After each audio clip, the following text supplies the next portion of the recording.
ফের হাতির হানায় মৃত্যু হলো এক ব্যক্তি। আবারও হাতির হানায় মৃত্যু এক ব্যক্তির বাঁকুড়ায়। যে খবরের দিকে চোখ রাখবো, হাতির হানায় মৃত্যু হলো এক ব্যক্তির। বাঁকুড়ার উত্তর বন বিভাগের অধীনে বরজোড়া রেঞ্জের শ্যামপুর গ্রামের ঘটনা। ফের হাতির হামলা, যার জেরে মৃত্যু এক ব্যক্তি। শনিবার সকালে পুকুরে যাওয়ার সময় জঙ্গল থেকে খাবার খুঁজে বেরিয়ে আসা বুনো হাতির মুখোমুখি পড়ে যান তিনি। নাগালে পেয়ে ওই ব্যক্তিকে পা দিয়ে থেতলে মারে উন্মত্ত হাতিটি। বন দপ্তর সূত্রের খবর, মৃত ব্যক্তির নাম কালীপদ বাউরি, বয়স 59। ঘটনার পর এলাকায় আতঙ্ক ছড়িয়েছে, ক্ষোভে ফুঁসছেন এলাকার মানুষজন। অভিযোগ, গত প্রায় 1 বছর ধরে একটি বুনো হাতির দল ওই এলাকায় ঘাঁটি গেড়ে রয়েছিল। উচ্চ মাধ্যমিক পরীক্ষা চলাকালীন এই দলের সংখ্যাগরিষ্ঠ হাতি ফেরত যায় পশ্চিম মেদিনীপুরে। বন দপ্তর সূত্রে আরও খবর, তারপরে বেশ কয়েকটি দলছুট হাতি এই এলাকায় রয়ে গেছে। শ্যামপুর, ডাগাইশিনি, পাবোয়া জঙ্গলে ঘোরাফেরা করছে হাতিগুলি।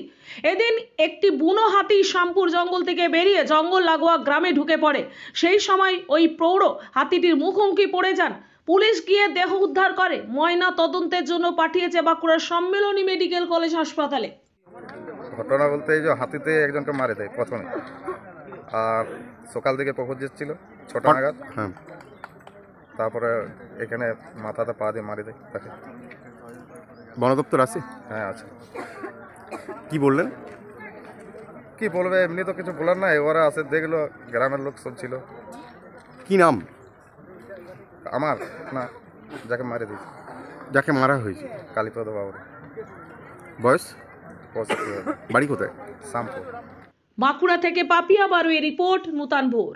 সমাপ্ত Chatterjee Memorial art and music college, কলা ভারতী, পেইন্টিং, স্কাল্পচার, ভারতনাট্যম, কথক, মণিপুরি ও রবীন্দ্র নৃত্যে অ্যাডমিশন চলছে। Admission open for degree and diploma courses. Kola Bharati, NSB Road, Raniganj. Call 993224